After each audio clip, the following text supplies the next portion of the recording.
time. The nerves. The nerve of that guy. Once again, I disavow. Well, I also disavow it. Whoever disavowed it. Disemboweled it.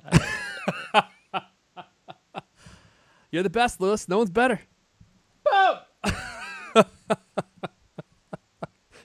Whoever disavowed it, disemboweled. It's like something like they would say in like the 1800s.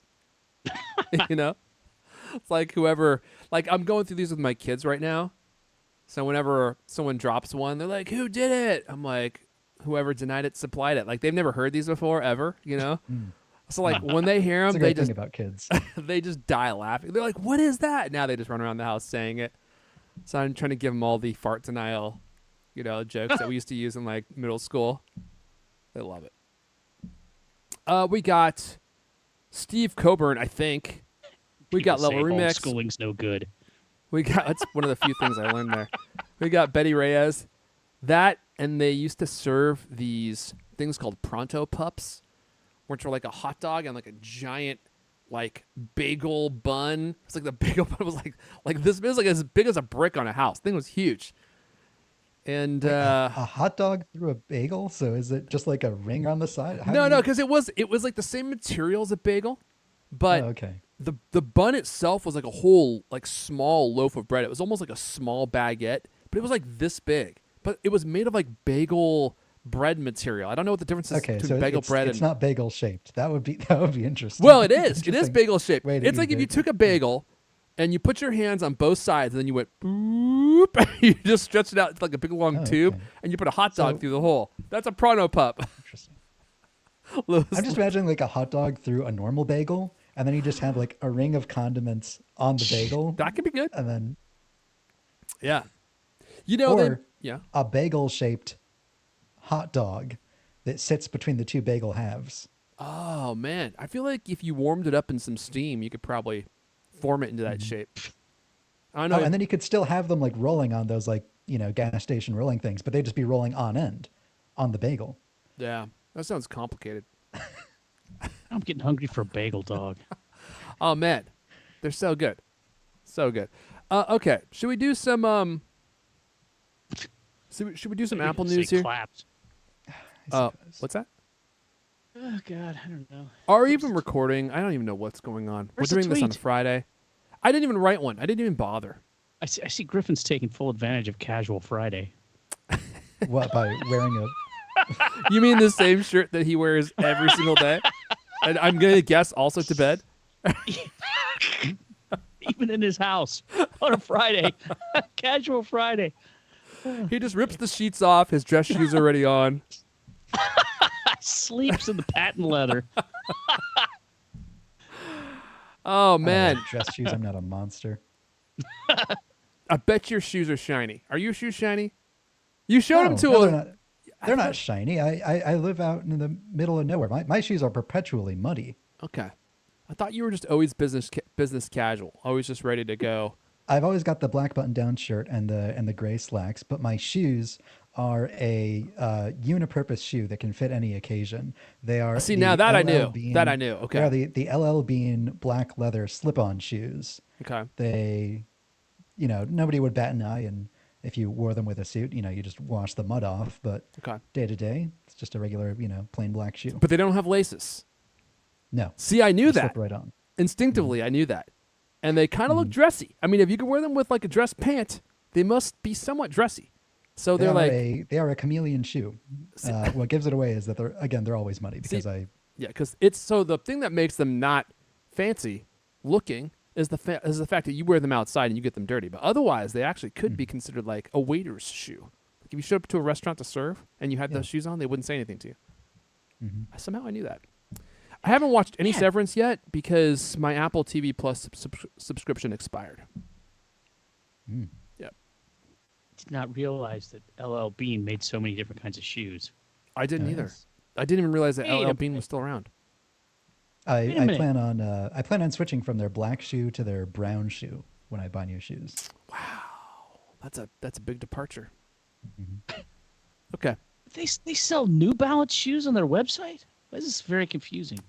Oh, really? Maybe I should check those out. New Balance are my favorite shoes. It's Me pretty much too, the but only I'm shoes I wear. confused They're now. probably more expensive at LL Bean. They than sell you can get Hokas elsewhere. too. Wouldn't surprise me. They sell a lot of stuff there. I get the LL Bean catalog, and that's like my favorite day of the month. Just like browse through it for a while. Good Well, stuff. the good news is that will never stop. You cannot get them to stop sending those catalogs. Yeah, once they send it to your address, every owner of that house into perpetuity will always get that catalog. That's it. Yep. Just spreading the love.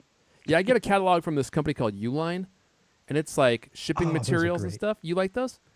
Oh yeah. They send them to me. This catalog is like the phone book, man. It's like probably 2 inches thick. I haven't ordered anything from Uline in 5 years, maybe 10 years. And They still send it me. to every registered business. Every registered business receives one of those. And Oh, really? man, I like browsing through like the industrial cabinets and like, hazard containers. They've Yeah. got to be taking a loss on me as a customer. That catalog has got to cost them like $5 a ship. It's huge. And I never order anything from it. I haven't received one in a while. Maybe I should. I'm sure they'd be happy to send you Order a box of paper clips. Get back on the list. Oh man, how is our concurrent viewership going up? I have no idea. Okay. Everyone's talking about Level Remix. Oh man, it blows Silo away. Betty Reyes. I don't know if I can possibly fathom that scenario. Season 2 of Silo. The end of Season 2 of Silo is one of my favorite show endings of like the last 5 years. That's because you haven't watched the season finale of season 2 of Severance Well, yet. that's what I she's just watched saying. that this morning. That's what she's saying. Okay. Well, that's high praise. And then now I might have to fork over the $10. I might have to fork it over. Which I can't never believe do. that you- Jeez, it's like $10, man. I know, but I don't know. I have so many other streaming services, Lewis. I've been going through Yeah, the none entire. of them have Severance. That's true, but I watch shows that are not emotionally. Challenging. Yeah, that's pretty much exactly it. Like I watch Curb Your Enthusiasm. I've been going through that show, and like that show, you can watch it and hardly even pay attention to it because it doesn't do anything to you emotionally, and it's not even that funny. There's a few scenes that are so awkward that you could barely watch it, and there are some things that are funny, but man, it's the elusive funny show. There are no funny shows left. All right, should we go ahead and do this? Probably. Then I'm going to start the stream for the all-new X, which I haven't even started yet. So we should probably do that as well. All right. Give us the tweet. I don't have a tweet. I told you. I didn't write one. Well, Should I write one now in real time? We have the episode. It's going to take you description. can 15 use that. minutes. I mean, come on. All right. I already have it written out in our show You notes. do? right here You at the do? top. Oh, Yes, last right here at I the top. checked, I didn't see it. Ghostwritten by AI. It's Oh, only okay. there. It's only there every single week. You did the description. You can't Yeah, just dump a you can- description into the all-new X and expect anyone to click on it. Why? you It's a got- good description. I know, but you got to have a hook, man. I didn't spend 10 years in marketing to not be able to write a 2-sentence summary of a podcast. This is it. The CultCast live you've been waiting for. This week. See, you got to have a hook, man. That's it. Now I'm going to dump your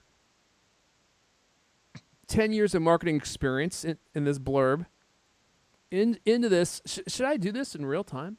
You guys want me to broadcast this? Let's see here. No, that's why we do it before we go live. Yeah, but everyone here is just hanging out, man. It's Friday. Casual Friday. It's casual Friday. All right, folks, hold on here. Welcome to the liminal part of the podcast that's going to be cut out of the audio. Oh, version. this should definitely be cut out. Let's see here. But this is why hundreds of people think about coming to the live show, but don't. But then we have like a handful of people who actually show up. This week, this is going to draw them in. Griffin's reviews of the new iPad Air and MacBook Air. They're going to be like, wait a second, didn't we do that last week? I thought they talked about this last week. Airfun pours over the Mac Studio benchmarks. It's like a quick flyover. And Lewis is here too. I do like that part. Also, let's do a Feels carriage slightly return. sliding. Carriage return, Lewis. Also, Siri's new management.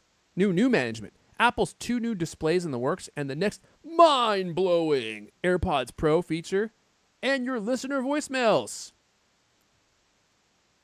Okay, this is gonna be it. This is the big one. If I do say so myself. And we should say, and the return of El Caney, just to bring him in.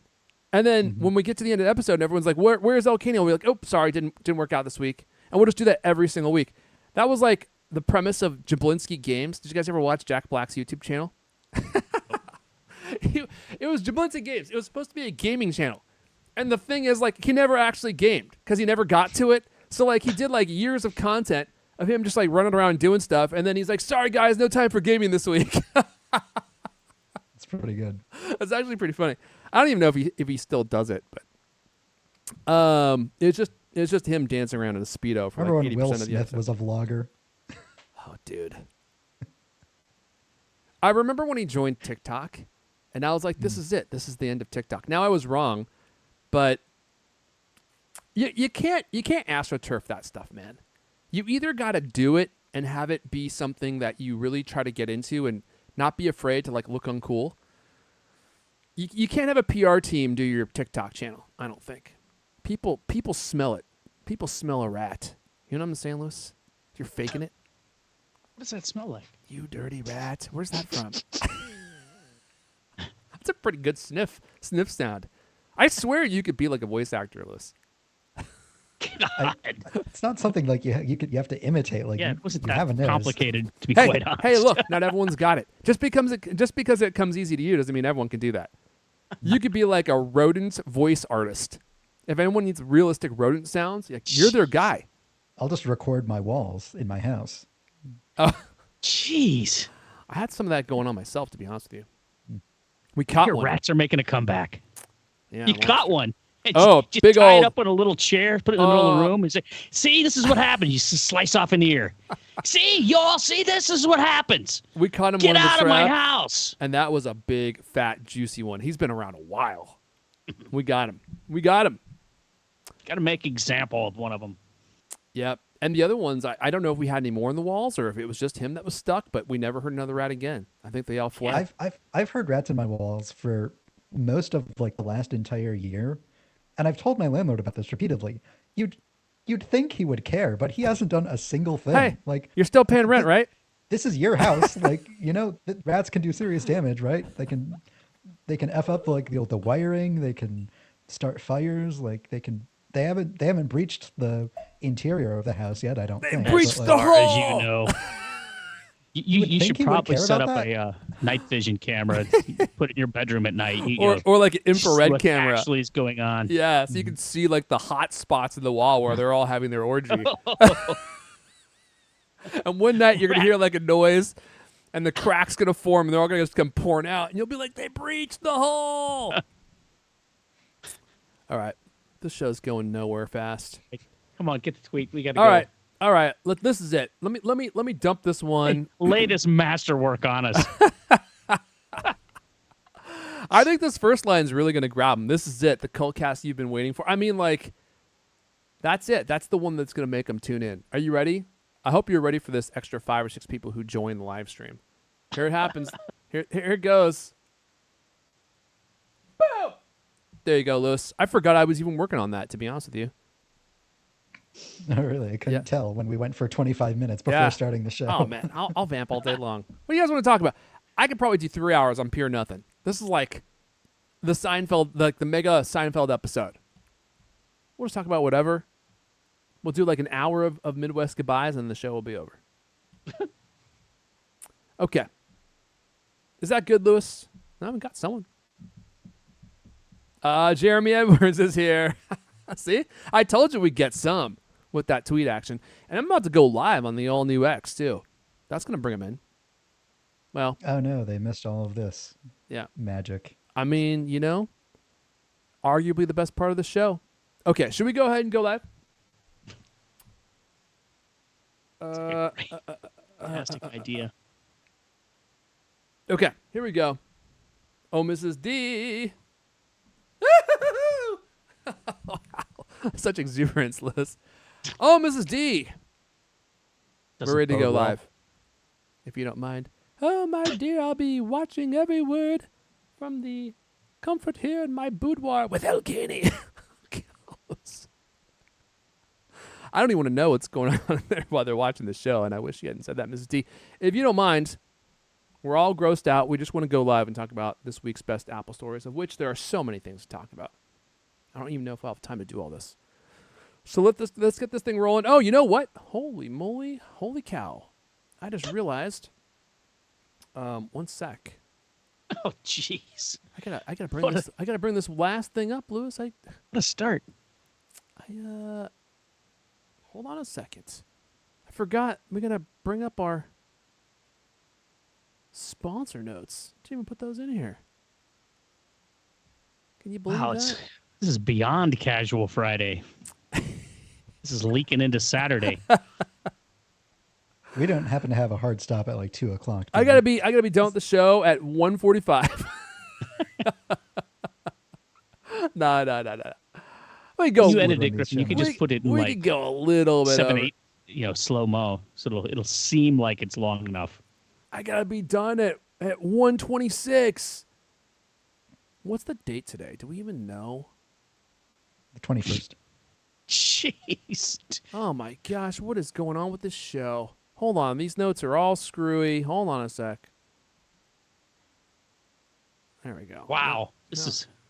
Didn't expect this much dithering about. Okay. Griffin, did you watch this Severance season finale? I haven't had a chance to watch it yet. I watched it just this morning. Was it Did great? you? Oh, that you just mentioned Pretty that. good. It's pretty good. And that was the final episode? Mm-hmm. And So now you can just plow straight through it and not have to wait every week. What would you rate the episode or the season on a scale of 1 to 10? I give 5-star ratings, so I would give it 5 stars. Okay. So you think on it's a scale solid of 1 5? to 10, that would be a 10. Not necessarily. You think it's a solid 5? I think so, yeah. Oh my gosh, really? Mm-hmm. Well, because on a 5-star scale, if you scale it up, then a 5 out of 5 could be either a 9 out of 10 or a 10 out of 10. Yeah, that's true. So you think it's a 10 out of 10 show? I don't like. I See, feel now I feel he's like 10 waffling. units is too granular, so I'm not sure if it would be a 9 out of 10 or a 10 out of 10. Okay. So it's like a 9.5 out of 10. I'd be comfortable. It is a 5 out of 5. That's what I would say. I mean, that's pretty darn good. That's pretty darn good. Some would say as good as it gets. Okay, I think I'm ready. Sorry about that, folks. In the midst of Now preparing you can clarify perfect 5 out of 5 with no wiggle room at all. Like this is as good as it can be, but I would not say that. Yeah. Okay. Is it better than the leftovers? Ooh. Oh, stumped him. I mean, I think I like Severance more than the leftovers, but Okay. Wow. That's high praise because you seem to really like the leftovers. I mean, and he also likes leftovers. That's like it's a the double entendre, if you will. Mm-hmm. How many melons are in leftovers? They don't have a single melon party. And how many as far as I goats? can recall. Are there goats? Well, I feel like there's at least one goat. Well, There's probably a goat. I think Isn't that there? the leftovers might be the goat. How about that? Finger traps? Got any finger traps? I don't think so. All right. All right. It also doesn't have as many old computers, which is definitely a point Well, against that's it. definitely a negative in Griffin's book. Okay. Let's go ahead and do this now. How is our concurrence going up? I have no idea, but we'll have to dig into that afterwards. All right, here we go. In 3, 2.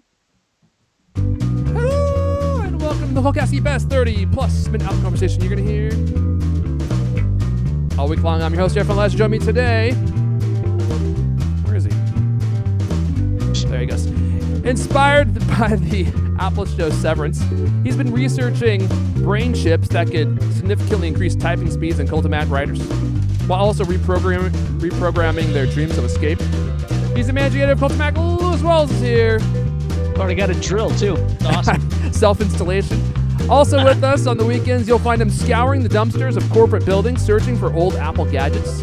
Like Ray at the start of that Star Wars movie that no one can remember the title of. The Force Awakens. He's the writer for Cultimac. See, I told you it. Griffin Jones is here.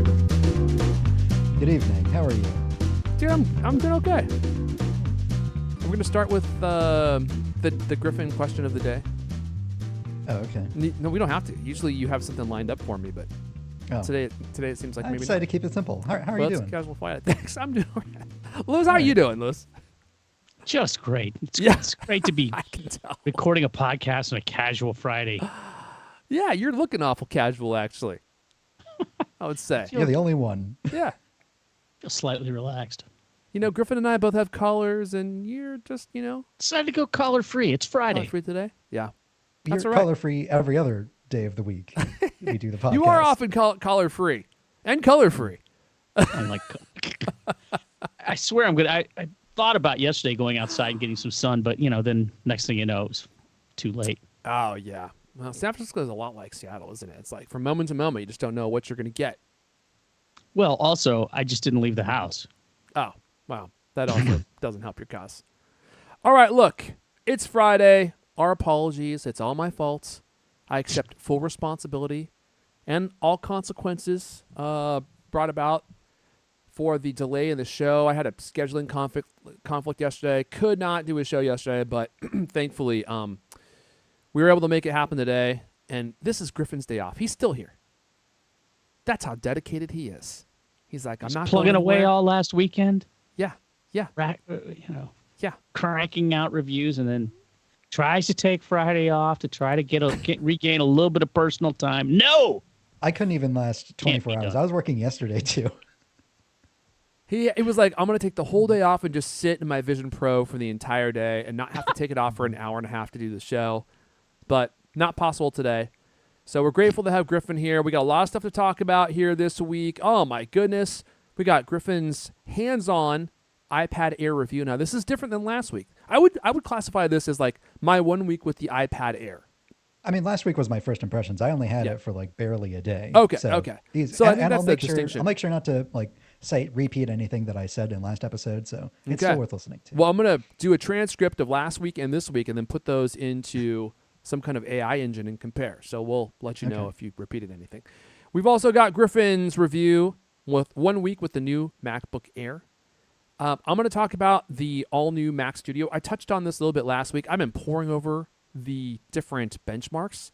God, this is such a confusing machine, I have to say. But I think there are some takeaways that are very clear. So I'll do like a TLDR flyover for those of you curious about, the state of the new Mac Studio. And if you're thinking about getting one, I definitely have opinions on that. Lewis is going to talk about how Siri might be finally taking a turn for the better. Look at him. His face is filled with hope. His countenance so has excited changed. and hopeful. Yeah, I can tell. And we'll tell you about the shakeup happening at Apple.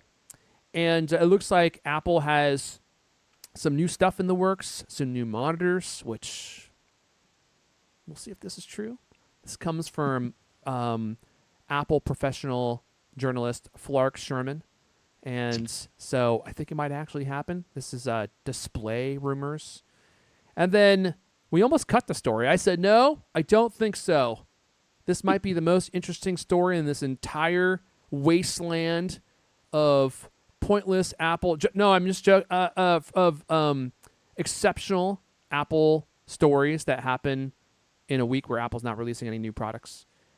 And we'll talk about how your AirPods might be getting transformed. And then we're going to wrap up with your voicemails. If you listened to the show last week, you can leave us a voicemail, speakpipe.com/cultcast. And we've got some that we might want to play on the show. In fact, I'm going to start with one right now. You ready? This one comes from John. That's all I know about him. This was his entire message. Are you ready to hear it? I hope that you're ready. Hello. Oh. John, you should re-record that when Did John die finish while puberty. recording that message and become a ghost or what? Was that the entirety of the message? That was it. That's all he sent us. I'm blocking his IP address. Don't worry. It's like a message sent, to a spacecraft that's out on the edge of the solar system or something. It did sound rather like a death rattle, didn't it? We might have just heard John's last word. You want it again? Yeah, come right. on. Now I'm This is prepared for it. I mean, like my apologies. This is an abomination. Here we go. Hello. Ooh. He's got to work on that, man. Thank you for that, John. You need to sip some ginger water to get that phlegm out of there. Yeah. We should another PSA for our listeners. There's also the system where you can send us a text. Yeah. I feel like I should let everybody know we don't have the ability to text you back. No, we don't. So we can receive and read all your text messages, but our only vessel for responding is talking about it on the show. That's true. So if you'd like to have a conversation with us, we're on social medias. Couldn't you send a postcard or something? I'm not giving away my address. Are you? Mm-hmm. Although we did consider a new feature that would be part possibly of the Cult Club, and that is if you fork over enough money, I will give you all of Lewis Wallace's contact information, his address, his phone number. You can text him. You can go to his house. I mean, you'll have his address. Think how much fun that would be. Now, I do think he's packing some heat. You're welcome, especially if you have some handyman skills. Like I could use the entire house painted. There's some rotten wood out in the front that could be replaced if you got any carpenter skills. Yeah. Okay. What were you going to say, Griffin, before we move on here? I don't remember. Yeah, it's gone. Must not have been important. All right. Well, let me give a very hearty thank you before we get started here to Incogni for supporting this episode. And let me log in so I can show you all my dashboard because I feel like that's kind of critical to seeing the experience. And by the way, we have had some people ask us how they can view the video version of the CultCast. And it's very easy. Just go to watch.thecultcast.com, watch.thecultcast.com. All of our episodes are cataloged in a playlist on the Cult-to-Mac YouTube channel. If you want to watch them live, this is such a great comment from, I got this from multiple people who texted us, by the way. We go live typically at 12:30 Pacific time on Thursday. Now, I wouldn't say it's spot on. This is not a train in Germany we're talking about. We might be a little bit late sometimes, but typically I think we're about 12:30. Trains in Germany are notorious for being late all the time. Are they? I thought the Germans were always on time. That's actually a pretty apt metaphor. Yeah, maybe it is. This is not a train in Japan. There you go. There you go. Okay, that might be better. And you can go to, I think, live.thecultcast.com. Does that URL still work? Live.thecultcast. Let me try this. This may not even work. It's on the Cult-to-Mac YouTube channel, so you can always... oh, my gosh. Yeah, that works. Live.thecultcast.com. I can't believe that actually works. I set that up forever ago. And that will load the latest episode there. So just go to live.thecultcast.com at 12:20-ish on a Thursday, and you should be able to watch the show live as we do it. So that's how you do that. Okay. Let me speak about Incogni here because I've been using Incogni, and I really like it a lot. I think you might too. And if you're wondering what Incogni is, well, they allow you to take back your personal data with Incogni. Do I have this loaded? Please, let's see if this works. Boom. Got it. Data brokers collect, aggregate, and sell your personal information, including names, addresses, and aliases, your social security number, login credentials, home address, location history, online activity, so much more, which can lead to spam, identity theft, loss of control of your personal data, especially the spam part. If anyone's calling you, by the way, that almost surely means that they're getting your phone number from like a data broker. And this is such a huge industry. So we're looking at my dashboard, and you can see they've already sent 413 requests to remove my data from all these different data brokers. 367 requests have been completed, which means that my data has been removed from these services, and 46 of these services are still in progress. And so like the cool thing is like some of these data brokers will try to fight you. They may not do what you ask them to do. And so Incogni goes after them for you and forces them to remove all your data from all these different databases. And I noticed an immediate decline in spam calls. And I just feel good knowing that my data is not floating around out there, because if people can piece together all this data about you, they can steal your identity. I mean, they have all the information they need just floating out there in these different databases. And it happens with minimal user involvement. After signing up, Incogni automatically scans different data broker databases, sends removal requests, and follows up regularly. And they provide you like this really cool traction.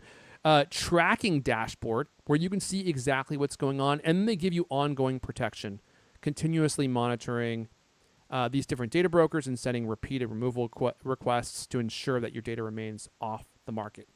Take your personal data back with Incogni. Use our link and code CultCast and get 60% off an annual plan. That's incogni.com/CultCast. That's incogni.com/CultCast. And they have a 30-day money-back guarantee, so if you're not completely satisfied with the service, you can get your money back. All right, let's go ahead and kick it off with this first story. Griffin's going to tell us all about his experience with the iPad Air, his first week with the iPad Air. Take it away, Griffin. So let me start this off by saying that a few weeks ago, I made it clear that my plan was to buy the iPad Air and the MacBook Air with my Apple Card and return them at the end of the 2 weeks, just for the review. Uh-huh. However, what I didn't say is that it's very fortunate that Apple released both of these products simultaneously so I could review them simultaneously, because I have actually been thinking about keeping one of them. Oh, okay. So I've been thinking, like, there might be room in my life for a fourth device. I have my Mac Mini, my Vision Pro, my iPhone, I guess the Apple Watch too, but I don't really count that as being a primary device. And they cover all my bases very well, except for one. I don't travel a lot, but I have been thinking, well, if I were invited to WWDC, which Apple should do, what computer would I bring? I can't bring my Mac Mini with me. I don't want to be the doofus in the audience with a Vision Pro, and I wouldn't actually be able to do a lot of work because I would only get 2 hours of battery life anyways. What would I do if I were invited to WWDC? I don't know. So I've been thinking, maybe I'll keep one of these devices. And so the reason both of the reviews for these products are mostly centered around how much of my regular work I can do on them is because I've been assessing that as, a crux. Plot twist. Not just for the review, but also, can I actually do these things? Uh-huh. So I've spent a full week. I'll reveal what I bought at the end of this segment. I think I know what you did. Okay, so let's start with the iPad Air, because that was the most interesting to me, because the iPad Air has the unique capability of, not just being a computer, but also a tablet. Like, I don't have any other method of like drawing with a digital pen or anything like that for the art that I might want to do in my free time. I have a few notes that I picked up over spending a week with both of these devices, different from like my first impressions last week. To clarify, I got the base model, 128 gigabytes of storage. It comes with 8 gigs of RAM that you can't configure, the Magic Keyboard, and the USB-C Apple Pencil. The Magic Keyboard, I really enjoyed. I actually think the Magic Keyboard on the iPad is better than the keyboard that comes on the MacBook Air. Because the keys on the Magic Keyboard, although they're a little smaller, they have more of a gap between each key so you can feel the difference between them. And they actually have more key travel, both of which I was very surprised by. So I have much more enjoyable typing on the iPad Air. Wow. I find myself like making a lot of extra typos on the MacBook Air because the keys are just like so perfectly flat. You can't really feel the gutter between them, so your fingers get misaligned as you type on it. I felt sloppy. Misaligned key Not gutter. so on the Magic Keyboard. Yep. What's that? No, sorry, go ahead. Just reiterating your point. When you don't have the Magic Keyboard attached and you just want to do like a little bit of writing on the iPad itself as a tablet, I know that you can also use the Apple Pencil for that. Anywhere you can input text, you can use the Apple Pencil as well. And that was mostly okay, except in the one place where it really matters, on the Cult of Mac website through WordPress.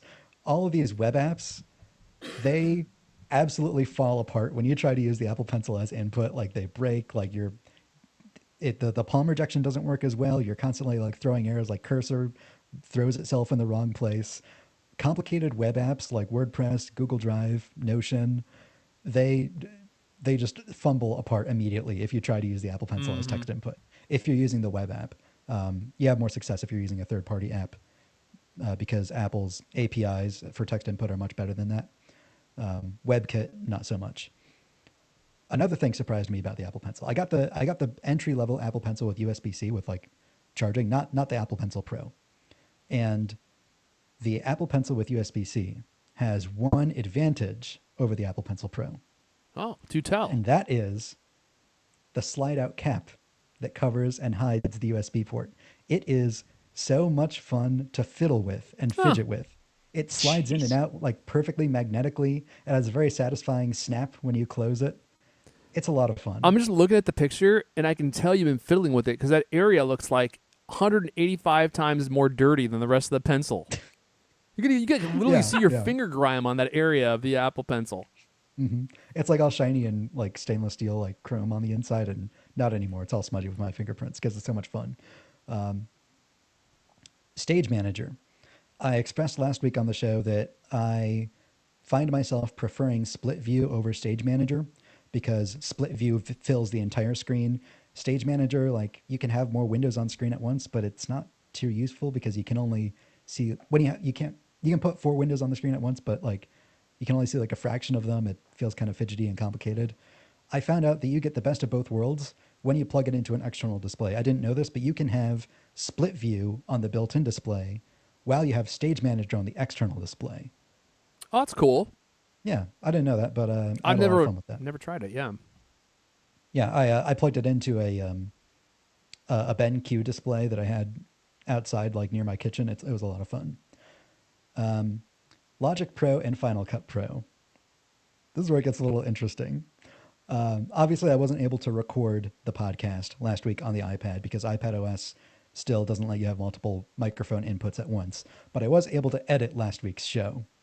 And surprisingly, it was pretty easy. I had to change like a few settings on my template on my Mac and then send it over to my iPad. And getting our multi-gigabyte large files on there was it took a little bit of setup. Yep. But once I started editing, it was surprisingly pretty breezy. Mm-hmm. I had to learn the new interface and all that, but it's pretty nice. Like it supports the Apple Pencil hover, so you just like double tap and you can do the splits and all that stuff. And again, you were doing the splits? You didn't know you could do the splits? He's been working on them forever. With a tablet in your hand. Mm-hmm. Yeah. Mm-hmm. All the way to the floor. Anyways, I wasn't able to finish it on the iPad because I still needed to export the chapter markers and do an extra like balancing on the Mac and not Logic Pro on the iPad. But yep. I was able to do more of it than I expected I was able to. I wasn't sure that I would be able to do it at all. But that's a promising start. Final Cut Pro, I had less success with because you can't just directly open a Final Cut library that was created on your Mac on the iPad. But there is this third-party tool that exists called, I think, Transfer Toolbox. Oh my gosh. Uh-huh. And I got it to work, but then I I took one of my existing YouTube videos, ran it through Transfer Toolbox, got a Logic Pro for iPad file out of it, moved it to my iPad, consolidated all the media so I didn't have to, worry about that, opened it on my iPad, and eventually I got like a full timeline open on the iPad. And then I started like replacing the titles and doing a little just fidgeting around. I wasn't sure what I was going to do, but just seeing how it worked. And then it crashed. And then I tried to open it again and it crashed again. So I cannot do video editing on the iPad, it turns out. Man, that's mind blowing, man. I'm surprised that it wasn't more streamlined. I mean, you have to pay a monthly fee for Final Cut Pro. But I think from a process perspective, they designed Logic and Final Cut Pro to be apps that you use where you record the video on the actual device. Like if you need to, this is what I mean. Like if you want to do any actual real work, you can't really do it because you can't use professional cameras easily. You can't get the content onto your iPad easily. It's a compromised experience. It's really just maybe a more pro version of CapCut, which I don't even know if that's true because CapCut's so good. I did try that. Apple has a Final Cut camera, and I haven't been able to use the multicam live recording feature. I tried that out, and I was able to pull out of the drawer an idea that I've been sitting on for like maybe 10 years now, in that I wanted to set up a chess match between 2 computers in my old collection, an iBook G3 versus like a DOS PC, each running chess. And then what I would do is I would just start the match on one computer and I take its moves and I input them on the other one and go back and forth. And I recorded that using 2 different iPhones, all recording live onto the iPad. And then it just creates like a multicam recording that you can start editing in Final Cut on the iPad. and that worked. So I just tested to confirm that worked, poked around in Final Cut a little bit. You know, you can get a little proper video out of that. But a 10-year dream come true. yeah, Yeah. I can't wait. I hope you post that on the site. Well, I probably won't because the chess match itself ended in a rather anticlimactic draw. So okay. Well, I'm still, I might reuse that idea. I'm not putting it to rest yet. Anyways, one more thing about the iPad. The battery life was surprisingly mediocre. wow. I can't That's kind imagine of like status draining quo my for iPads MacBook these 100 to days. 0 in a single day, but Yeah. I was kind of surprised how fast the iPad drained. I feel that same way about my iPad Pro. It's like I thought iPads seem like they should have much better battery life, and what's even more confusing is the 13-inch iPad Pro, the battery life is the same as the 11-inch. It's like, how is that possible? Mm-hmm. It's the same performance, it's the same, silicon inside. Why isn't the battery life much better? Yeah, It's like very confusing. when I thought about it, like the MacBook Air, I looked up the numbers, has twice as big of a battery as the iPad, so that makes sense. But I was thinking, well, the iPad is so much bigger than my iPhone. Why is it not better than my iPhone? It Yeah. has a bigger display, but I don't know. Okay. Anyways, those are my thoughts on the iPad. You can find my full review on the site. And I also recommend watching the YouTube video. You can see more of that in action. Love a Onto the remix from the MacBook Air. chat, just real quick. Says he uses his iPad as a sidecar while editing video before I got the display. That's interesting. I have almost never used sidecar, and I've heard people use it for this use case, and I actually might try this. Like, do you feel like the lag is a problem, or is it pretty real time when you're trying to like watch videos and pause and start the video and stuff? Because I'm imagining like you have like the actual video itself on the iPad so that you can watch it in a larger display. Which is something that I never think to do, and now that I have like the 14-inch MacBook Pro, I'm like, actually, that would be pretty useful. I feel like. I haven't tried using Sidecar, but that's something I want to try out. Yeah. All right. On to the M4 MacBook Air, the one that you probably decided to keep. Mm-hmm. Well, I'm not giving anything away yet. I again got the base model, 256 gigs of storage, 16 gigs of memory, the 10-core CPU, the 8-core GPU. Here's what surprised me about the MacBook Air. So Apple has been redoing their keyboards recently. I think like starting with the new iMac or whatever. And I know they changed up the function keys, but I wasn't exactly sure what they did. I didn't know that they took the keyboard backlight control keys off of the function row. Yes. So is that not a terrible decision? F5 and F6, it's just like dictation and I think do not disturb. It's like you go to hit like the number 7 or the number 6, your finger slips. Suddenly you have do not disturb turned on and you don't even know why. You're not getting your notifications. Like, why would you have a single do not disturb, like a do not disturb key?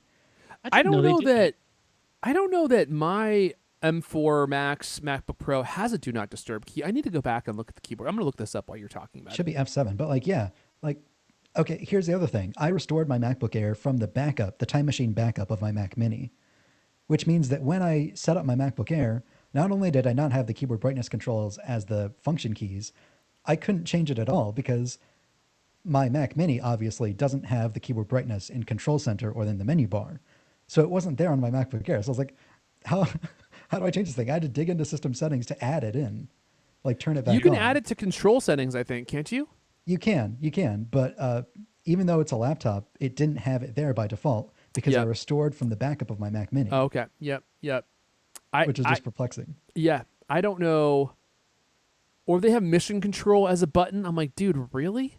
Oh, you're right. They do have do not disturb as one of the buttons. Mm-hmm. I should bring this up. I didn't even realize that. So I know they probably do it because they want to have the same keyboard design everywhere. Like they want it to match the keyboard on the iMac. And, the iMac doesn't have a backlit keyboard, so they can't have those controls there. But, like, I don't know. I feel like it's more important than having a dictation button. And dude, they have a Siri button.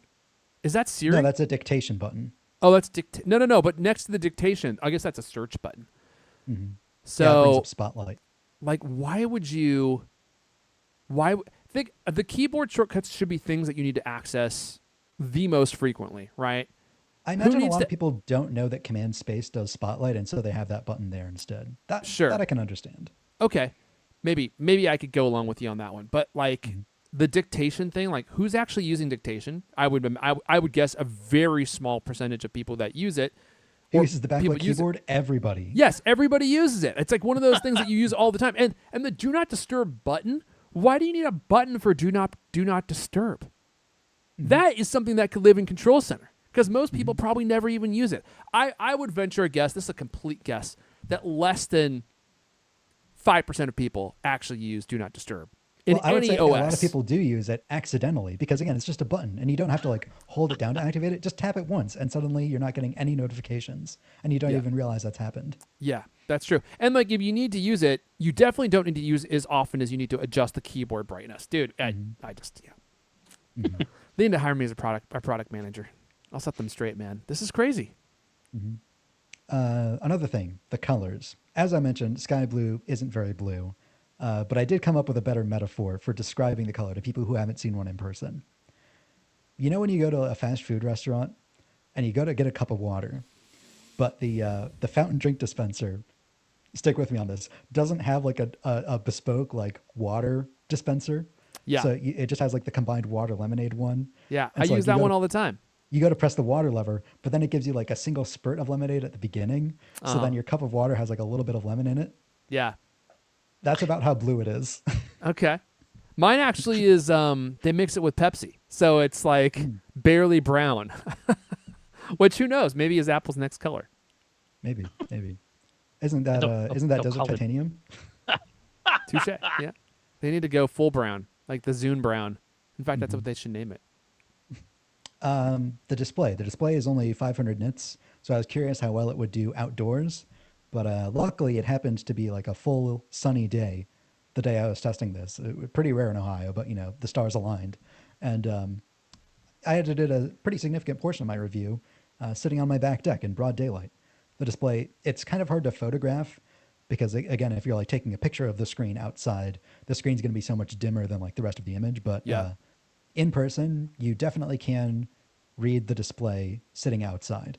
And I know that was something that bothered me a lot when I was in college, like, sitting there with my crummy 2008 MacBook Pro that's probably only like 150 nits. Yeah. There's no chance unless you find like a big shady tree. But yeah, perfectly bright. So those are my thoughts. And again, I was able to do all my work on the MacBook Air, like no problem. I work on Mac OS on my Mac Mini, obviously on the same on my MacBook Air. So it can video edit. It doesn't even break a sweat. Like I exported it a video and I think it was even faster on the Mac Mini.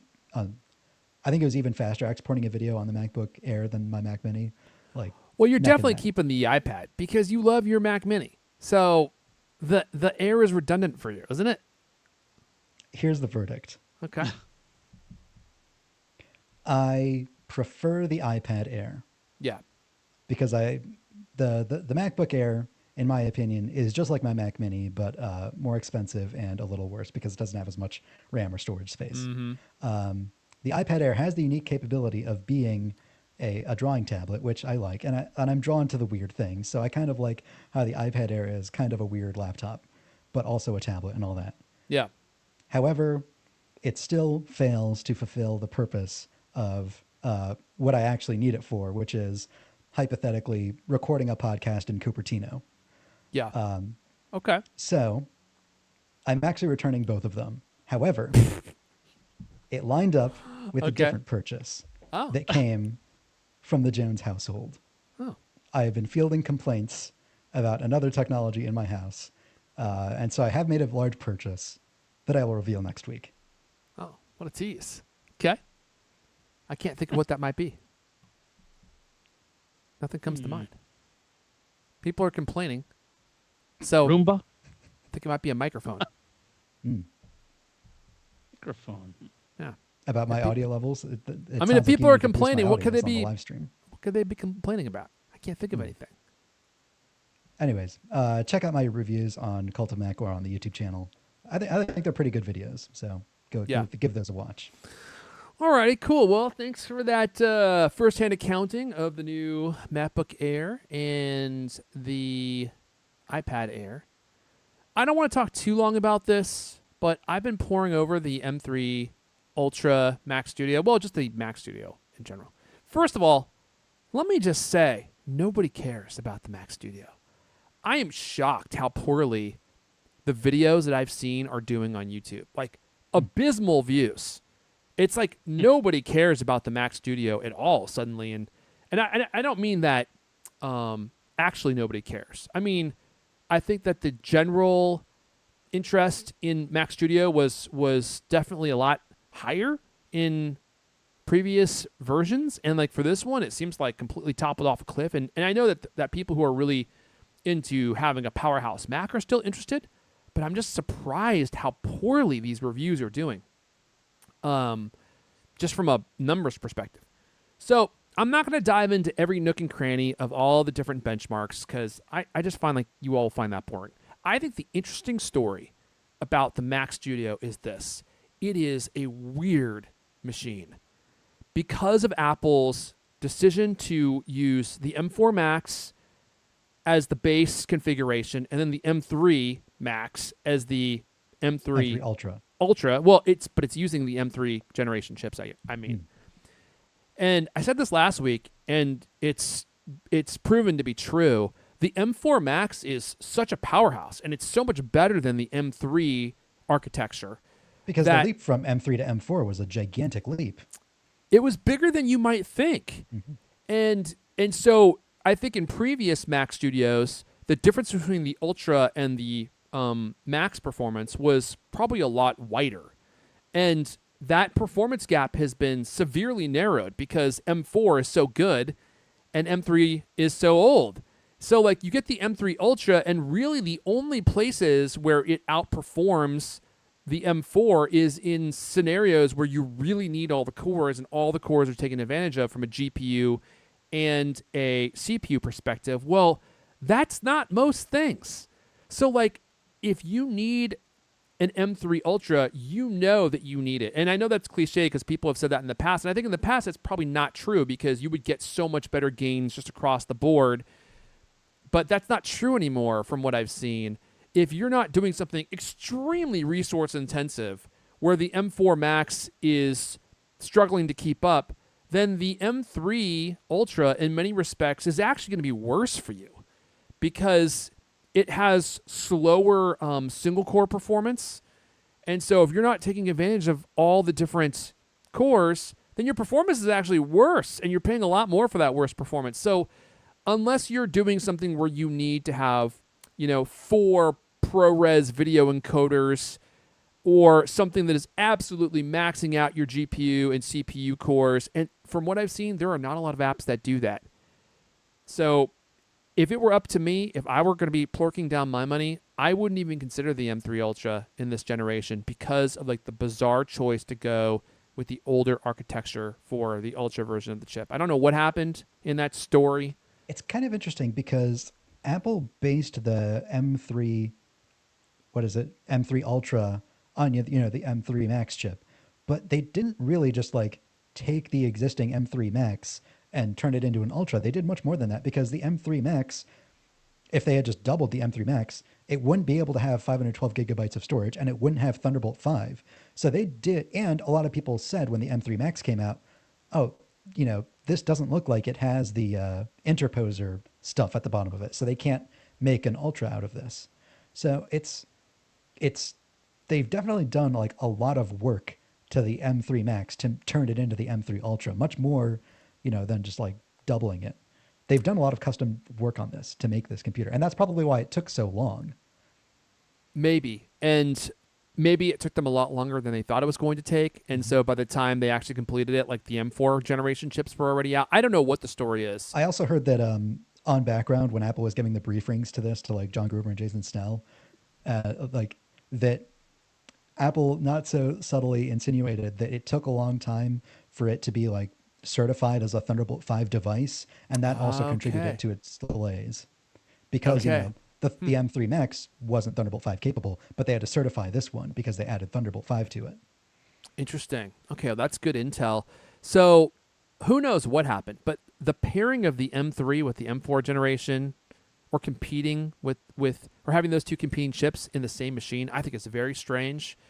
And it just reduces the gap in performance between the M4 Max and why spend the extra money if you don't need to, unless you have a real pro need, like you need to have 512 gigabytes of RAM, which, if you're doing anything with, machine learning, like that might be a need for you. But outside of like those really serious actual pro level, not like guys like me who buy the M3 Max and only utilize 5% of its performance. Wait, you're saying that you don't need an M3 Max to release one YouTube video every 3 years? Well, no, for YouTube I do, because I don't know that it's possible to create a YouTube video without an M4 Max chip.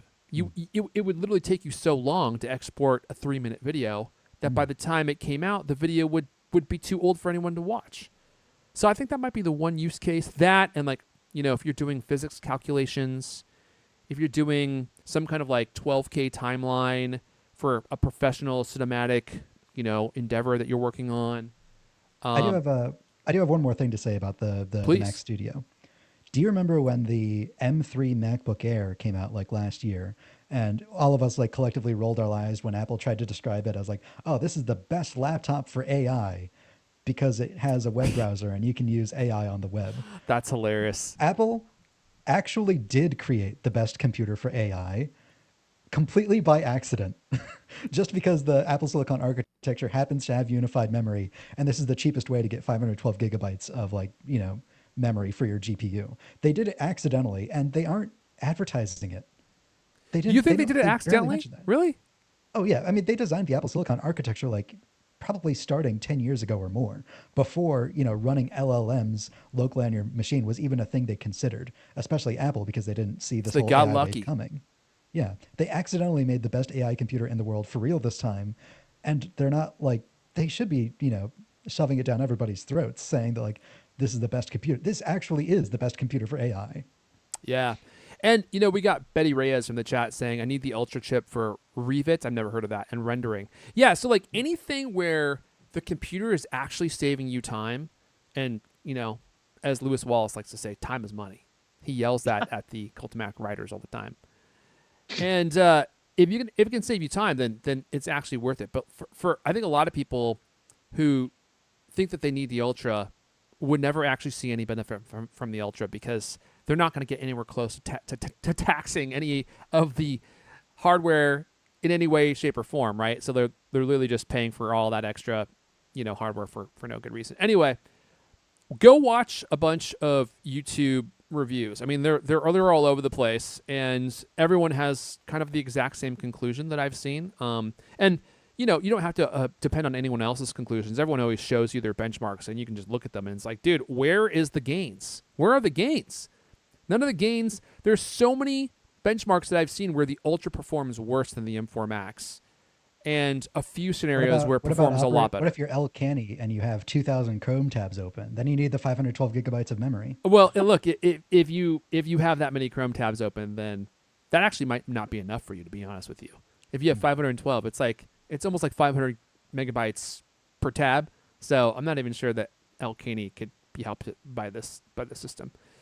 All right, let's see here. Before we move on, let me just give a quick thanks to Squarespace for supporting this episode. I've been talking about Squarespace forever. I use Squarespace, and their system is the only one that I've found that has the performance I need to host the cultcloth.co, because of all the orders that we have just coming in every second. The other server farms that we've used in the past all melted down, not Squarespace's. They can actually handle the bandwidth.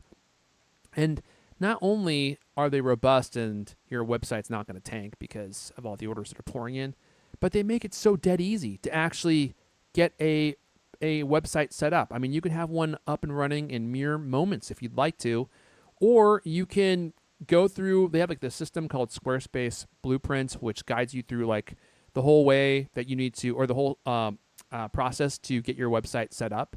You choose from like a professionally curated layout, and you can launch it right away, or you can go in there and tailor it like I did. I mean, you could make it look uniquely yours, and no one would ever know that it's a Squarespace website. Get it launched, and it supports like literally every single kind of website you could ever want to make. One of my favorite parts about Squarespace is all the different flexible payment options that you have, which if you're going to be selling something, and you can sell anything on Squarespace, digital stuff, physical stuff, is critical.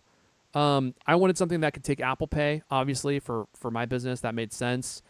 But they accept other kinds or integrate with other kinds of payments. You can take credit cards, PayPal, They give you the option for buy now and pay later with Afterpay and ClearPay, depending on where you are, obviously. So not this stuff doesn't work in all countries. And you can sell literally anything. You can create a membership website where people pay you to be a member. I mean, it's just so versatile. And if I've piqued your interest, you can go to squarespace.com/CultCast. And for a limited time, you can get 20% off a new website plan with code MAR20WE. MAR20WE. That's March 20 WE. And you'll get 20% off a new purchase, which normally it's only 10% off. So 20% off any new website plan. MAR20WE is the code to use and when you decide to make your purchase. And the offer expires on March 27th. So if you're going to make a purchase, make it before then, or I guess on the 27th or before, because you'll get an extra 10% off your purchase, which I do a year of service at a time, which also gets you a additional discount. So it's a really great value. Squarespace.com/CultCast, Squarespace.com/CultCast, and the code again is MAR20WE. If you don't get to this by the time the code, or before the code expires, just use code CultCast at checkout. You'll get 10% off your purchase, which is better than no % off your purchase, if I do say so myself. All right. Where are we going next? Am I giving this over to old Lewis Wallace? Talk about Siri, Lewis? Yeah, it's that time. It's that All time. right, let's do it. It's time for Lewis to up. talk about Siri, his favorite topic. Yeah, it's a big shakeup in Siri Town. Very exciting. Apple reportedly put Mike Rockwell in charge of upgrading Siri with artificial intelligence. This is what we've been promised for, it seems like, decades now. I guess it's only not quite a year. But anyway, it's a project seen as critical to Apple's future. This report, of course, comes from, you won't believe it, Bloomberg reporter Mark Gurman. Never heard of him. Is he related to Shark? A Shark Foreman? He's had some big scoops on this story in the past week. And the latest thing he put out, I think, was he just put on X. You know, basically, Apple just wrapped up an internal meeting with the AI division announcing these big changes. I'm told. I love it when he says, I'm told. Mm-hmm. By TC. He says, quote, it included Craig Federighi, Mike Rockwell, John Giandrea, Robbie Walker, and Kim Vorath. They didn't ask questions, but all seemed very positive about the moves. Anyway, obviously they're trying to get this project back on track. They promised at WWDC last year, oh, Siri's going to be so much better. It's going to work in all these different ways. It's going to work across your apps. It's amazing. AI is going to make it amazing. It's going to be the Siri that you've, wished forever that we had, right? Let's see, when was it? I guess about a week ago or so, Apple, or maybe 2, I can't even remember now. It's all blurring together. But Apple actually admitted, hey, this is delayed. After rumors, after it didn't show up in various versions of iOS, Apple finally comes out and says, hey, guess what? And then after that, that's when Gurman had this, like, maybe the most amazing scoop. He had this basically almost like he had a transcription of a Apple meeting where people were, the guy who was ostensibly running the show on Siri, although, I don't know, I heard some weird, like, oh, he wasn't really in charge of Siri, whatever, but his name was Robbie Walker, right, who was, he was quoted in this thing as leading this meeting, and it basically sounded like almost like a group hug, like, oh, you're all doing really great job, and you just keep doing a great job. But, listen to that mocking tone, unbelievable. Did you read that story? It was filled with quotes. It was all like, oh, I know it's depressing and it's ugly how horrible it sounds. And because, Apple's been getting kicked left and right by, people like Gruber at Daring Fireball and basically anybody who uses Siri. They're getting kicked about the fact that they promised something they are not even close to delivering. They even put out ads that were completely misleading, which they now pulled. Man. Marketing department got ahead of the skis on that one. Holy moly. That report from Gurman was like shocking, like how much he had from that meeting. Anyway, so then this latest thing is, oh, they're putting Mike Rockwell in charge. He supposedly got this job because he led the creation and launch of something you might have heard of called the Apple Vision Pro. giant success. I mean, technical success. Okay, maybe not a market. It is good hardware. I believe he was like mostly in charge of the hardware stuff. And everybody who's reviewed the Vision Pro has said like, yeah, this hardware is incredible. It just costs $4,000. And if only there was a Metallica video. Wait, there is one. Have you watched that yet, by the way? I have watched the Metallica video. Is it awesome? If you like Metallica, but I don't like Metallica. So It's as not I a was moving watching it, experience I if you was, don't. I was impressed by the fact they were watching like this thing in immersive VR, but then I was also just like making a mental list of all the people who I would rather be watching instead. And I post that to Okay. Mastodon if you're curious. Fair enough. Let's see. So Rockwell. This is once again Gurman. Quote: Rockwell hasn't been shy about criticizing Siri, according to people familiar with the matter. For years, he has pitched senior vice presidents on ideas for overhauling the voice assistant to make it more personalized. Well, who hasn't been? Anybody who's used it, if you're being truthful, you have to say, hey, this is garbage. And by the way, where's the one you promised 9 months ago? Yeah. And this is what, this sounds really kind of sneaky and very, very Tim Cookie. Two people from Rockwell's team, Kim Vorath, which we reported on this a while ago, and Amy Nugent, previously got reassigned to work on the Siri upgrade. So basically they send in these two spies very close to this guy, Rockwell, send him in there to work and like get the lay of the land. And then eventually they put this guy in there. What this means is Siri development is no longer under control of John Giandrea. God, I love saying that guy's name. Apple's senior vice president of machine learning and AI strategy. He's a guy who came over from Google a few years ago, kind of a big catch, supposedly. Gurman wrote, Chief Executive Officer Tim Cook has lost confidence in the ability of AI head John Giandrea to execute product development. Dude, I mean, can I just point out real fast that Gurman says Apple has just wrapped up an internal meeting with the AI division announcing these changes. I didn't see. Was this announced to the whole company? Geez, you just weren't listening. No, this came out. I don't think any of this was announced to the whole company. That's what I mean. Like Apple had this like secret off-site thing or something today too of their top 100 people, right? So yeah, he's so you got to imagine like there's probably people who work for Giandrea who are like, I work on Siri and it sucks. And where's the leadership? I just wonder how he got the scoop, man. They rat him out to. Well, when there's this kind of, this is the kind of scenario where people talk to you because they want change.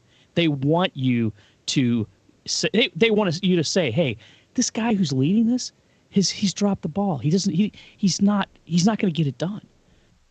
I mean, you can completely imagine, right? All these people like talking crap about their boss or somebody they don't like, whatever, or maybe they just want their friend, their best favorite coworker to get a better position. But I don't know, this whole thing sounds kind of wild, and the positioning of this guy's lieutenants inside that department, and then he goes in and takes over. I thought that was this is a major encouraging shakeup. Can you? If I was that guy, Giandrea, I would be like, I don't know, embarrassed. I'd get some extra. Here's the interesting part of the story, in my working opinion. half days. Giandrea will remain at the company, even with Rockwell taking over Siri.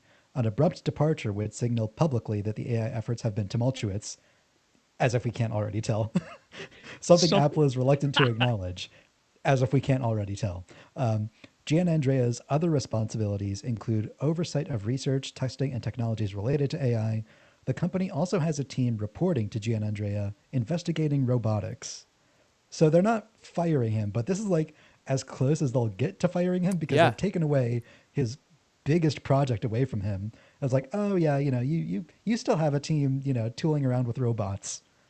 And not only that, but like Siri is being rebuilt with machine learning and is supposed to integrate like Apple Intelligence, all this stuff, and like he's their AI guy, and they're taking the AI work from him and giving it to somebody else. I wonder if there's like a bit of stigma because he came from Google, like, oh, he's not one of us, and so like it's harder for him to build the trust, and maybe he also just had like the different culture of like just tell the managers what they want to hear, and then they don't even know that like the Siri is so far behind that they can't put it in 18.4 or 18.5. Mash of cultures. Maybe. I don't know anything about this guy. Like, is he actually a genius? But I mean, he's definitely a high level person that Apple was, proud to steal from Google. The question is, like, did he just have too much on his plate? I mean, that's possible. And they just said, hey, we got to make this Siri thing a priority. And I mean, you could imagine that happening too, right? Like, they actually go to him and say, hey, wait, what's going on here? But it really sounds like it was a sneak attack. Sneak attack. Yeah, man. Well, look, I have hope, man. Like, they just imagine in 1 year if they actually are able to pull off what they're trying to do here and make Siri actually usable. That would be such a huge improvement to iOS. Imagine being able to use Siri like you could be able to use, I don't know, Grok or Perplexity, or I've been really diving into like a lot of these AI tools, and they're so far ahead of where Apple is. I mean, like, they're not even in the same universe at this point. They're on the cutting edge and doing things that Apple has kind of alluded to maybe with Apple Intelligence, but is like not even close to actually accomplishing. And like, they're real tools that you could use for like real work and real life improvement. And that might be something that we bring to this show. I don't know if you all be interested in it. Send us a text. It's in a link at the top of the show notes. Let me know what you think. Do you want to hear more stuff about AI? Because I've been digging in deep to all this stuff. I want to learn all that I can.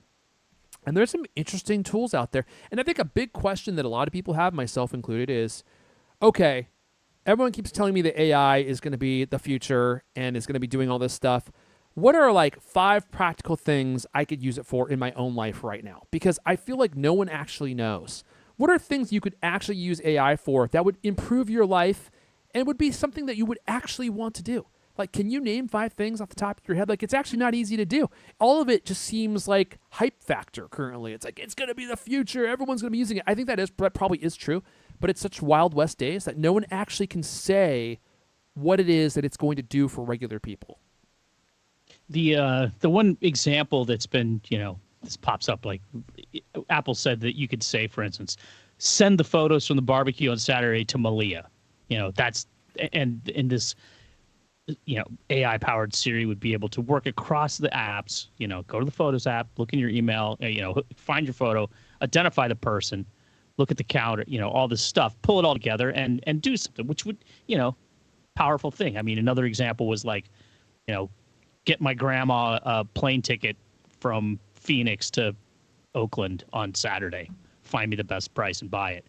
All this kind of stuff, complicated actions. Well, one of the reports that I think this one came out right after last week's podcast. This is the first, like, the one that Gurman had the big scoop, like, basically transcription of the entire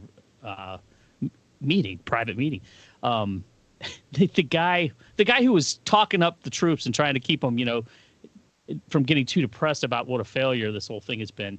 He said, now I can't find the quote. It was, he said, like, oh, well, it works like between 66 and 80% of the time. Oh, that's like the great not Ron Burgundy quote from Anchorman, like 30% of the time works every time. Sex Panther. It's just kind of shocking, like, geez, because that's the kind of, it's so mission critical. It has to work 99.9.9. It can't work 2/3 or 3/4 of the time. No. Well, now allegedly we have Kim Vorath reporting to Mike Rockwell, reporting to Craig Federighi. So they've got a chain of command of, real leaders in charge there now. So let's see what happens. And Federighi was in that first report. They were saying, like, he was one of the people who was like, oh my God, it just doesn't work. It just doesn't work. You got to fix this. So yeah, I hope so. I really like Federighi. I mean, at least on at least on a charisma level, I mean, I don't feel like Apple's software is getting better all the time, but he's also in charge of I mean, how much do these people have to be in charge? It just seems crazy. Like, he's in charge of all the platforms. How in the world could you stay on top of them all? Lots of people working under you. That's how. Yeah, all right. Hopefully good people. Yeah, hopefully that. Man, we got so much left. we don't have time for all this. How long have we been live? It feels like we've been doing the show for 55 minutes. Really? Because we spent so much time before we went live. Which is funny because 55 minutes is like typically how long the show is. It's like if you actually go look in your app, it's like, oh, the show's 55 minutes. Let me breeze through these last stories. We'll do a couple speak pipes and we'll wrap this thing up. Get your speak pipe ready. Let's see here. Apple's working on some new mystery displays. Here we go. This is the big one. We've been talking about this before. Can I find it? Mini LED. Could it actually happen? Perhaps. We got Mark, the Germinator, of course. Who else? He says Apple is rumored to be planning a second-generation studio display with mini LED backlighting for release later this year. Oh, man, it's time to sell, guys. It's time to sell. If you got the current studio monitor. Next year. In his recent Power On newsletter, whatever. Specifically, he said Apple is working on an additional monitor. However, he's not sure what this additional monitor will end up being, so it is a mystery product for now. He speculated that 2 monitors. Yeah, that's right. He speculated that Apple could be developing 2 different second-generation studio display models, and will eventually choose which one to launch. Oh, okay, so they're testing them out. Alternatively, he guessed that the other one could be the second-generation Pro XDR display, which us mere plebs would never actually buy and afford. So I don't know, but we got to follow the beat on this one, because here's the play. If you have the studio monitor like I do, you got to sell it to some unknown person on Craigslist like a month before the announcement, before the price plummets. So you should sell it right now and buy one of the alternative ones, used and on the cheap, and then you won't feel bad about it. I probably should. Get the Asus ProArt 5K. It's a great display. I'm sitting in front of one right now. I probably should. Keeps reviewing all these ones that cost like half the price and deliver the goods. And you know what? I have the ViewSonic 5K monitor coming to my house, I think, like within the next few weeks. Yeah, see, but Griffin's getting all these as review units. He's not paying for any of them. Yeah, okay, buy a used one. Yeah. Buy a used one up. They're only like used $800. like new. They're only like $800? Yeah. I'd rather just wait for the studio display, but But then again, the next studio display is probably going to be better because it'll be mini LED. And these oh are man, just it's going to be regular. great. But so hold on. You didn't let me finish my angle here. So you shuck this thing off to some poor sucker on Craigslist, right? And then like 3 weeks later, the new one gets announced. He's flabbergasted because he doesn't listen to this show. He's like, oh man, how did this happen to me? The price plummets. It's worth half of what it was when he bought it. And you, my friend, are sitting there with your brand new studio display too. That's the play right there. Eyes are twinkling. Eyes are twinkling. So we gotta follow this beat. We gotta make sure we know what's going on with the release. So we'll keep following this story. So we all know when to dump our studio displays at the right precise moment. So some sucker buys it. All right. Last story before we do some speak piping. Sounds like something. The name illegal, of that product is so weird. It's not good. It's not good. They should sounds change like it. something you pick up in the Tenderloin. It sounds like something that El Caney uses that the DEA is investigating. All right, so iOS 19 could transform your AirPods into real-time translators. Oh man, that's Lyle Caney. Oh my gosh, he is mini LK Jr. Look at him. Yeah, I've seen him in person. I haven't seen him in a long time. He looks exactly like Leander. That's wild. Apple has continuously improved AirPods via regular updates. Yeah. With iOS 19, Apple seemingly will focus on adding live translation capabilities to AirPods. This is, of course, coming from the one, the only, Flark Sherman, cousin of Mark. Also a great reporter. Bloomberg reported Thursday that the feature will translate in-person conversations to another language in real time. This is almost too good to believe. For example, we're going to give an example as though that didn't already make sense. If someone speaks Spanish to you, I'm literally reading this for the Cult of Mac story here, Lewis. AirPods will translate the conversation to English in real time. So gotta hit 500 words somehow. Yeah, well, they get paid per word, don't they? Let's see. AirPods live translation feature will be tied would be tied to the upcoming iOS 19 release. Apple will first showcase the operating system in June. Oh my gosh, Jeez. It's almost WWDC 25. That is unbelievable. Dude, that's a bonkers feature. What? You left out the part of it that explained how it works. When you speak, your iPhone will translate your words from your AirPods into Spanish and then play into the speaker of the iPhone for the other person. You left that part out. Sorry, I missed it. This feature was something that was on the Galaxy Buds 3 Pro and Galaxy S25 Ultra. They announced this like a year ago, maybe longer. I don't know how it works. I mean, it could be complete vaporware. I mean, it is Samsung after all. But does anyone know if like this feature actually came to fruition on these Samsung products? I don't know. I would assume that this feature would probably be based off of the Apple Translate app. You know, like Apple System Translation. I don't know if like either of you have used it, but the Mastodon client that I use has like a customizable buttons, and so you can add like a translate button right underneath every post. And every time I see like somebody tooting on Mastodon in French or Danish or something like that, Tooting. It feels like a superpower. I can just like tap the button and be like, I can read your conversations. I know what you're talking about. You weren't trying to write for us Americans, but I can see your stuff. And it's fun. Like the system translate feature is pretty.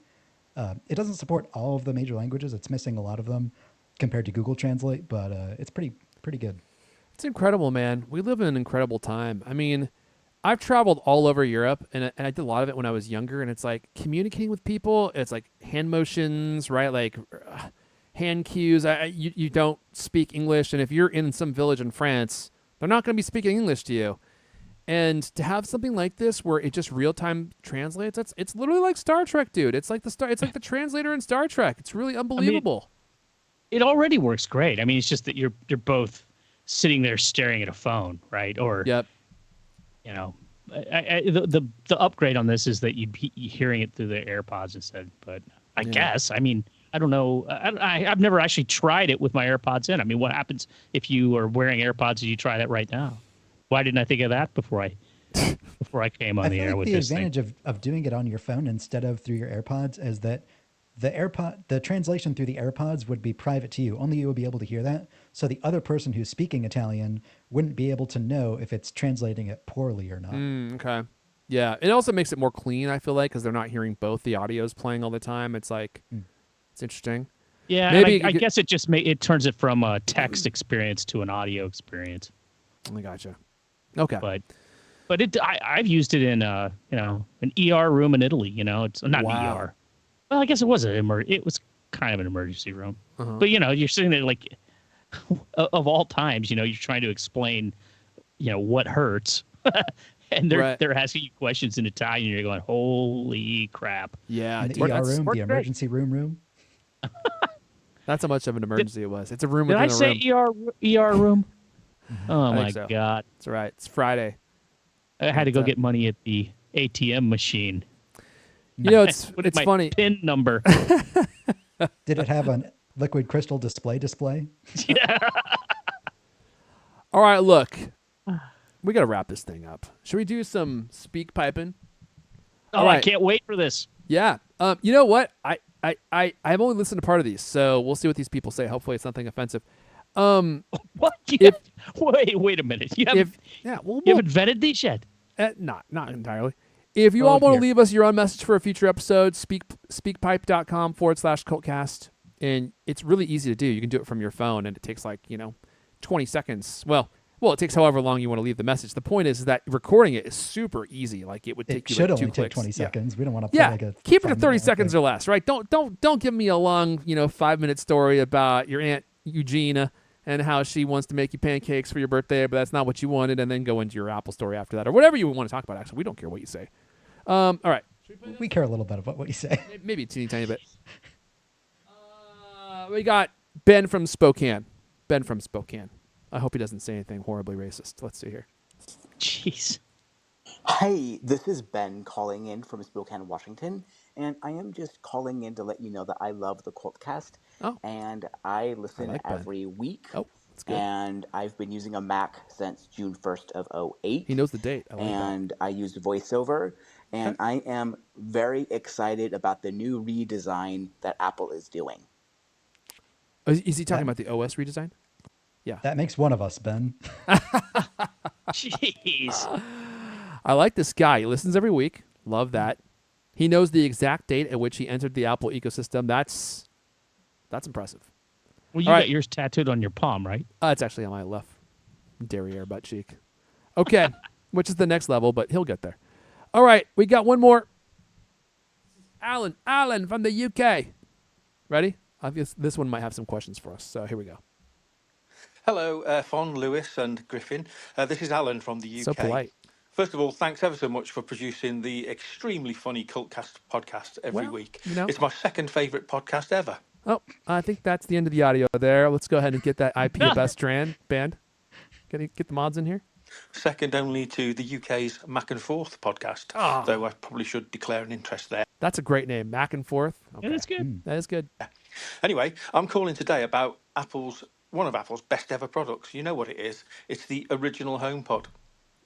Might be one of Apple's best products ever. Well, I've listened to my stereo pair of white OG HomePods in my kitchen almost every day for 7 whole years. Oh, yeah. But last week, one of them succumbed to the dreaded popping sound and then completely died a few days later. So by my calculation, that HomePod cost me about 14 pence per day over that 7 years of service I've had out of it. Okay. So now I'm considering paying £99 to a UK repair guy who says he'll replace all of the dodgy diodes and capacitors that are known to cause problems. Wow. And it'll breathe new life into my beloved HomePod. I think I'll find that to be a good investment. So I have 2 questions for you guys. First question to Airfon. What happened to your OG HomePod that went faulty? Did you get it repaired? And how's it doing now? Oh. And the second question to all of you. Do you ever, like me, work out the cost per day or the cost per month for your tech gear?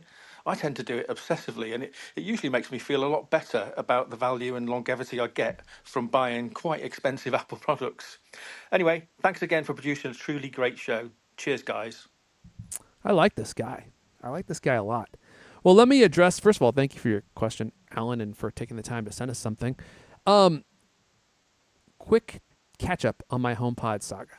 I have not got it fixed yet, but I am going to.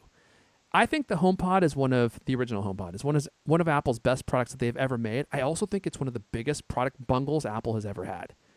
They designed that thing has several fatal flaws. First of all, it has like these weird issues that they never dialed out, and then they somehow didn't realize that they needed to make the HomePod serviceable in any way, and no one can seem to repair these things except for like these, guerrilla warfare dudes who like, whisper at you on the street, and they're like, "Hey, you want me to fix your HomePod?" And you have to like go into their secret underground lair where they have like, children taking apart computers and soldering irons everywhere. Water dripping from the ceiling. Water's dripping from the ceiling, and there's a dog barking that's chained to some fence, and then they repair it for you.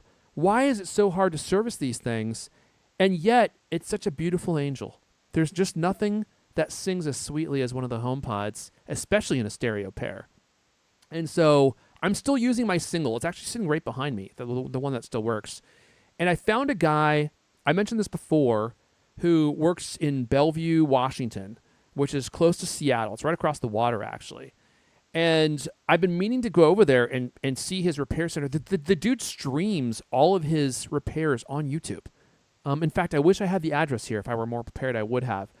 And he can repair anything. And he's like, the dude is so busy. I mean, anytime I try to get together with him, like he's like, I have like 25 repairs coming in this week. Like people are sending this guy his HomePods or their HomePods to get them fixed because people love the HomePods so much, and there are very few people that know how to fix them.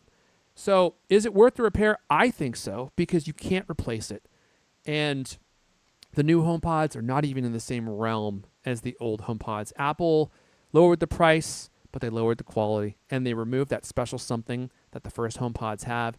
The second HomePods are not, I was going to say nearly as magical, but I think I would say they're not magical. The first ones were, they had like this magical effervescence to the audio that the second ones don't have, and it's truly sad. So if you can get one fixed, I would go ahead and get it fixed. Now to your second question, Lewis, I send that to you. Do you ever break down the cost of your gadgets on a per hourly, per minute basis? Well, see, I'm a word guy. Numbers are not my friend. So no, I have never even thought about doing that, and my brain hurts even thinking about it. So no, I haven't. I was scared to run those numbers, but I did it for the sake of the show. For the show, I believe Alan said that he worked out to 17 pence per day with his HomePods. I'm averaging over $10 per day with my Vision Pro. Whoa! Well, the longer you have it, yeah. It's funny. Yeah, I don't do that with Apple products, but I do it with other stuff, like my gym membership. Yeah, with my gym membership, but only when it annoys me. I never do it to make myself less annoyed. Like for my gym, I'm like, oh, if I don't go like 4 times a week, then my gym is costing me like $10 per visit or something. I forget what the number is, which just annoys me. So like it motivates me to go more because every time I go, it cuts down my per use, cost. But like with gadgets, I think the way I always think about it is like I spent X dollars on this. And if I have to replace it, I have to replace the whole thing. And if it breaks before a certain time period, I'm just annoyed by that. I'm like, this should have lasted me 7 or 8 years because I spent like $500. And if, you had $500 spread over 8 years, it's like, okay, I got a reasonable lifespan out of it. But it never makes me feel better to break it down on a per daily basis. It's like when people say, I always hear this in podcasts. They're like, support my podcast. It will only cost you 12 cents per day. And I'm always like, who, does that logic ever make anyone want to actually give you any money? Because I don't think that people typically calculate costs on like a per daily basis when they're having like an outflow. It's always like on a monthly basis. It's like, okay, how much do I have to fork over per month? It's like, oh, $6. It's like, oh man, $6. Just listen to the CultCast every single day, like the same weekly episode 7 times in a row. Then it's only 1 cent. It's like how much does it cost per word that we speak? It's like, infinitesimal. You cannot even calculate it. So in that way, it's like a great value. This episode's really cheap considering how long we're going. Yeah, that's true. And I think I might have a solution for your gym problem, Erfan. Yeah, let's hear it. If you live anywhere, I guess this goes for anybody. If you live near a university of any kind, don't go to like your Planet Fitness or whatever. Just go to your university rec center. Usually it's just like a student sitting behind the desk and you can just like walk by and they won't really care. I did that we have a before I was a beautiful rec student at center. Ohio University. That's what I did for fencing. I was part of the OU fencing club because it's just like open for any locals who live there. I just walked right in. And they didn't check, huh? They would look at me and I'd just be like, oh, fencing. And then I'd just like walk right through the gate. See, my rec center, so I'm probably 3 miles from the University of Washington. Huge college. And they have a state-of-the-art rec center. Like, it's beautiful. It's overlooking the lake. I have a feeling that everything in there is automated. Like, you probably have to scan your badge. It's probably like going through airport security in that place. And if you don't have like a student ID with like a NFC chip in it, like I don't think you're getting into that place. But I should check it out because there are no good gyms in my area. And I tried 24-hour fitness. It was horribly depressing, although the price was right. It was like $10 a month. It was crazy, but it's kind of too far from our house. And then I was going to try LA Fitness. So they built this brand new LA Fitness near my house, which, there's not a lot of brand new gyms anywhere near my house. And the price there was really good. And they had a lot of really good features. Like they had this perk that allowed you to bring a friend with you anytime you wanted to go. And I was like, dude, that's cool. Like you could bring somebody with you. Well, it sounds cool until you go there and it's near the college. So what is it? It's a bunch of people sharing gym memberships, right? So the place is always packed. You're always waiting for machines. Worse, and I didn't know this is a thing, but this is a real thing. Dudes bring their girlfriends to the gym. And the girls just sit there like, oh, wow, like, ooh, so much weight. And like between sets, they're making out. I'm not kidding. What? Like buff guys bring their skinny girlfriends to the gym and the girl just sits there on the machine waiting for him, like watching him lift weights. And then in between, they're sitting there like smooching and stuff and giggling. And she's like rubbing his muscles.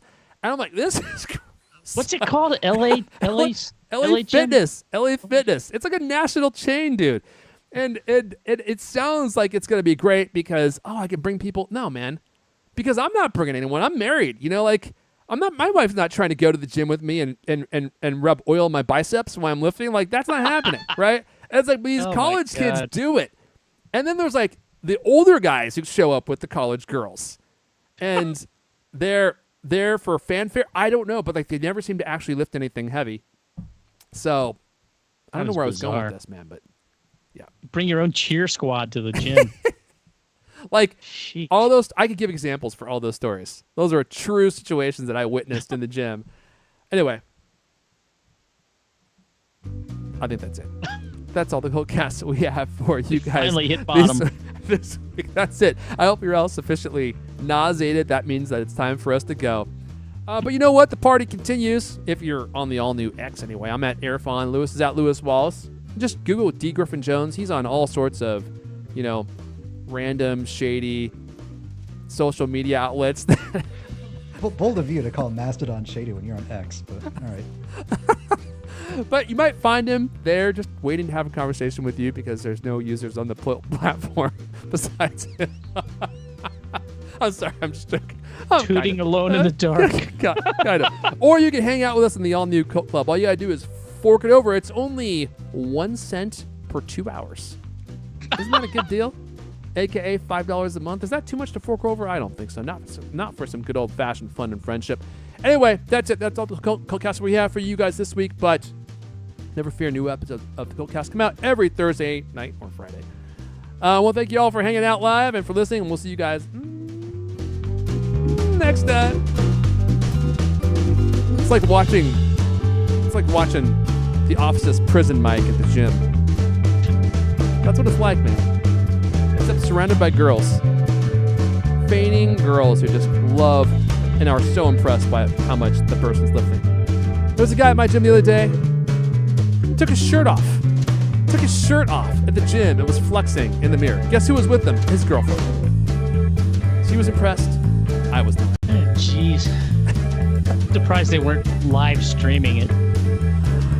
Don't give him any ideas. All right, everyone. Oh, shout out to Hugo Last, the 1999 Super Chat I forgot to mention. Thank you, Hugo. Baby.